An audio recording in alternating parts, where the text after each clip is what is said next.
Paolo, mas showy na sa feelings kay Kim Chu, Kim Pao. Hindi na mapigilan ni Paolo Avellino ang maging sweet at showy kay Kim Chu. Sa bawat kilos at salita, ramdam ang lalim ng feelings niya. Totoo na nga ba ang Kim Pao? Tara, kiligin tayo sa buong kwento. Mukhang hindi na talaga maitago ni Paolo Avellino ang nararamdaman niya para kay Kim Chu. Sa mga huling interviews at social media posts, kapansin-pansin na mas showy at sweet na si Paolo pagdating sa kanyang rom or girlfriend, at syempre, hindi ito nakalampas sa mata ng mga fans ng Kim Pao. Sa isang kamakailang panayam, tinanong si Paolo kung ano ang pinaka-nagustuhan niya kay Kim.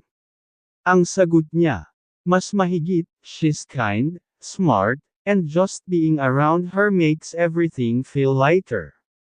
Kilig overload. Hindi lang yun, sa behind the scenes ng kanilang mga proyekto, marami ang nakapansin na mas clingy at protective si Paolo kay Kim.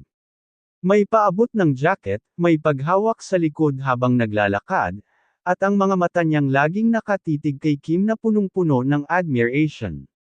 Dagdag pa rito, sa mga Instagram stories ni Paolo, madalas nang mabanggit o ma-feature si Kim, kahit hindi ito related sa trabaho. Ayon sa mga netizens, mas mahigit, dati, si Kim lang ang vocal. Pero ngayon, si Paolo na ang mas expressive. Paolo is slowly but surely claiming Kim. Ganyan magmahal ang totoong lalaki.